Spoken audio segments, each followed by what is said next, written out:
Salut à tous, bienvenue pour ce débrief de l'épisode 33, un des derniers débriefs. Je voulais vous remercier, franchement. Au début, je me suis dit, je vais faire un petit débrief et puis au final, je me suis retrouvé à faire les débriefs de tous les épisodes.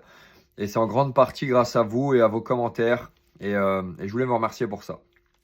Alors, épisode 33, on reprend sur la première épreuve.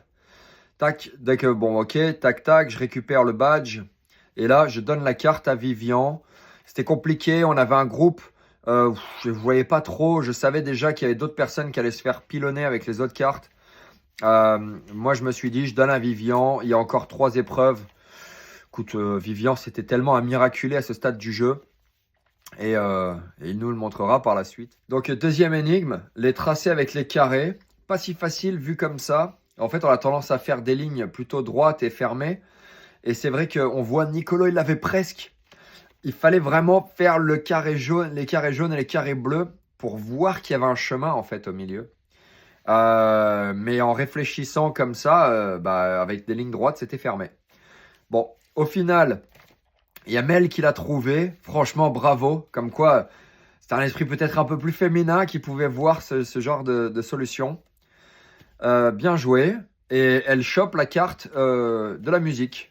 Voilà, musique, nous on savait pas quelles cartes elles étaient où, hein. Ok, c'était au hasard. Donc musique qu'elle va décider de donner à Vincent. Alors pour vous remettre dans le contexte, cet après-midi était épuisante, ok, parce qu'elle a duré peut-être entre 3 et 4 heures de tournage, sachant que il faut entre chaque tout le monde passe un par un sur les ouvertures de cloches.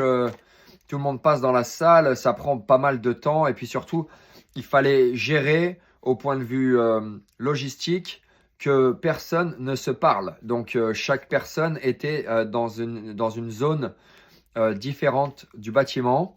Et il fallait manager les passages de personnes comme ça sans qu'il y ait d'échange entre les joueurs pour pas qu'on se parle et pour pas qu'on s'influence les réponses. Pendant ce temps-là, pour ceux que ça intéresse, moi j'étais assis sur le banc, mais je ne suis pas resté assis sur le banc 3 heures comme ça. La prod a été super sympa avec moi, ils m'ont filé un livre et ils m'ont donné un verre d'eau. Et donc j'étais assis tranquille en train de lire mon livre pendant que les autres passaient les épreuves. Et le livre que je lisais, c'était un livre que j'ai trouvé vraiment passionnant et que je ne m'attendais pas du tout à lire. C'est pas du tout le style de livre que j'irais choisir moi-même. Le livre s'appelle Chouette de Claire Ochetsky. Et en fait, c'est l'histoire de cette fille qui est en couple et qui va tomber enceinte, mais qui va tomber enceinte d'un homme hibou ou d'un homme chouette, comme on veut. Et donc, elle va être enceinte d'un bébé moitié chouette, moitié humain. Et le livre, il est écrit comme un livre de réalité, comme une histoire de Géraldine et Jérôme. Sauf que, au milieu de ça, tu as quand même un truc qui coïncide pas du tout avec la réalité. C'est un enfant moitié chouette, moitié humain, que la mère va vouloir élever comme un enfant. Et le monde autour, voilà, je vous passe les détails, mais j'ai trouvé que c'était vraiment intéressant point de vue littérature, un super livre. Merci encore les gars pour m'avoir filé un livre et un verre d'eau. Au final, j'étais plutôt tranquille. J'avais même un petit coussin pour vous dire, parce que j'ai du mal à m'asseoir sur le bois. Bon bref, on passe à autre chose. Donc, on passe à la 3e épreuve. Les verres en suspens au milieu des 2 verres. Voilà, il y a une technique. Ok, Toto, il nous l'explique. C'est pas si facile. C'est vrai qu'une feuille en soie est pas suffisamment résistante. Alors, il y a eu la méthode Toto et puis il y a eu la méthode complètement magnifiquement à l'arrache de Vivian qui l'a plié en 2, qui a mis le verre en travers, qui a tenu l'équilibre. Bon, il n'a pas tenu si longtemps l'équilibre parce que d'ailleurs, quand il reçoit la bonne réponse, on voit qu'il saute dans tous les sens et que le verre tombe et s'éclate par terre. Comptez encore 5 minutes de nettoyage entre chaque personne. Voilà, donc Vivian qui, contre toute surprise, chope sa place en demi-finale. Comme quoi, hein, il y a des façons de réfléchir qui sont différentes. On voit Benoît ouvrir la cloche, il est au bout de sa vie. Et Nicolo, malheureusement, qui a fait 7 secondes de plus que Vivian. Bref, Vivian, quand il vient pour ouvrir la cloche, on a eu un grand moment. Ok, vous doutez bien, Vivian, vous voyez sa réaction. Ça a duré franchement un bon 120 secondes, sans mentir. Et tellement qu'il Il a couru. Alors, toutes les décos au sol, les panneaux et tout ça, tout ont glissé. Lui, il a glissé. Ah, on était à la limite de tenir les caméras. C'était un tremblement de terre, quoi. Mais on a beaucoup rigolé. Et puis, ses réactions expressives comme ça sont quand même super sympas à voir à l'image. Donc voilà, Vivian qui va chercher l'ultime carte. Et cette carte-là, c'est la plus bâtarde de toutes, ok? Parce que bon, au final, filer 30 secondes ou mettre de la musique à quelqu'un, c'est pas non plus un désavantage, mais d'empêcher quelqu'un de jouer à l'épreuve d'après, là par contre, ça joue beaucoup, surtout quand elle tombe en dernier. Et ça, je vous assure qu'il n'y a pas eu de montage, c'est vraiment la succession des cartes comme ça s'est passé dans la réalité. Donc, dernière carte, dernière épreuve, Vivian la donne à Vincent et l'empêche de participer à l'épreuve, ce qui le force lui d'aller en duel, voilà.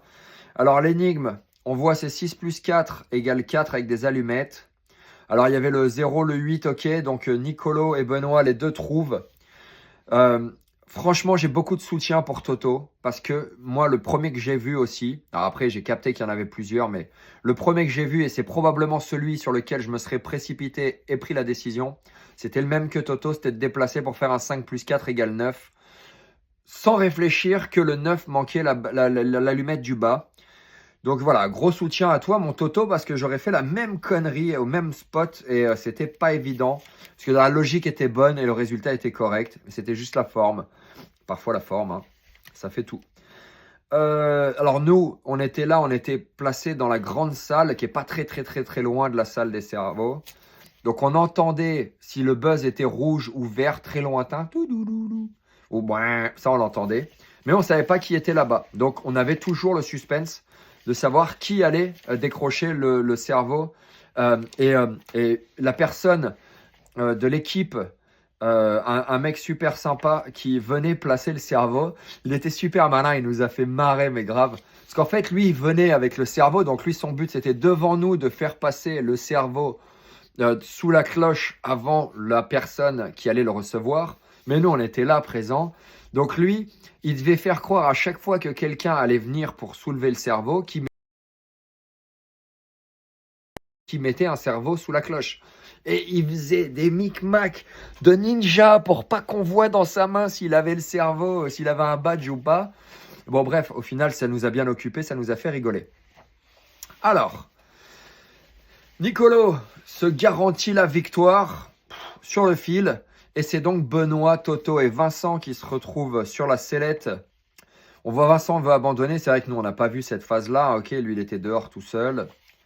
Là, il y a une discussion dans la bibliothèque pour savoir qui va être sauvé.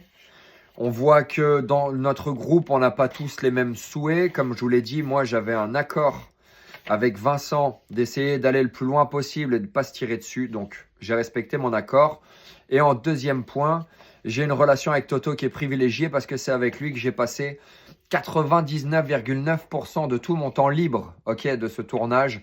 Les jours off, j'étais avec Toto de A à Z. On s'est baladé en ville, on était ensemble. On marchait dans le parc, on était ensemble. On dormait dans la même chambre, on prenait notre douche à tour de rôle. Donc moi, c'est devenu mon frère dès le départ dans ce jeu. Et même si j'adorais les deux autres joueurs, mon choix n'était pas discutable. Alors à ce point-là aussi, il y a un truc intéressant si ça vous plaît au point de vue production. La caméra, en fait, il y a une caméra qui fait tous les passages et tout là, en mode passage ralenti, oufissime. Ça, cette caméra, elle s'appelait le Ronin. Et c'était une caméra de ouf. Et donc, il y a eu beaucoup de fun, il y a eu beaucoup de travail avec le Ronin. Mais c'est ça qui fait tout ce rendu où tu as des défilés ça passe en transition de vitesse et tout ça. Avec une caméra à très haute résolution. Voilà. Ok, donc on arrive au moment des votes. Comme j'ai dit, je vote Toto et tous les trois qui sont avec moi, Vivian, Nicolo, Mel, eux votent Benoît parce que dans leur stratégie, Toto est plus fort, a plus de chances d'envoyer Vincent à la maison. Et là, ok, Vincent, il va se retrouver dans un deuxième duel assez balèze. Ok, Toto et Nabil, c'était plus des personnages que moi je voyais en finale. Là, Nabil, malheureusement, nous a quittés au dernier duel. Et là, on a Toto contre Vincent. Il y a une tension de ouf dans la salle. On voit que Toto, il est très dans le game. On voit que Vincent, il est très détaché. On prend la première question. La charade, déterminée. Bon, là, c'est vrai qu'en lisant les deux premières lignes, on avait la réponse. Je ne sais plus combien de temps ils ont mis, mais c'est allé assez vite. Et puis là où les questions qui vont suivre, On le saura dans le prochain épisode. C'est le suspense. Je jette ma feuille. Je vais chercher mes punchlines. Profitez, hein, parce qu'après, les punchlines, il va falloir aller chercher ailleurs. Hein. Alors, j'ai punchline. Il y en avait pas mal, ok? Mais je vais les sortir dans l'ordre qui me plaît et non pas dans l'ordre de l'épisode. Alors, il y a Benoît qui nous dit « Je fends la bise ». Moi, j'ai adoré parce que j'ai vu Benoît fendre la bise comme ça. Après, on a Vivian qui dit en parlant de la douane « Ouais, bientôt, Vivian, tu dois trouver l'épreuve avec les yeux cachés, tout nu sur une île déserte. » Je le vois tout à fait capable de faire ça, Vivian. Et la dernière, c'était celle de Toto au début de l'épisode, mais que j'ai bien aimé parce que j'aime bien ses expressions son non verbal. Toto qui dit « Dans ma tête, j'ai carrément une centrale nucléaire qui est en train de faire une éruption volcanique. » Faut la faire celle-ci, faut la voir. Et c'est vrai que ça peut générer pas mal d'énergie. Je vous remercie pour avoir regardé ce débrief. Merci pour vos commentaires qui sont de manière très globale adorables. Merci pour votre soutien. Je vous retrouve demain pour le prochain épisode. On est bientôt à la fin. J'ai hâte de voir comment ça va se passer. Malheureusement ou heureusement pour moi ou pour les autres. Voilà. Prenez soin de vous. One love. À demain. Ciao, bye bye.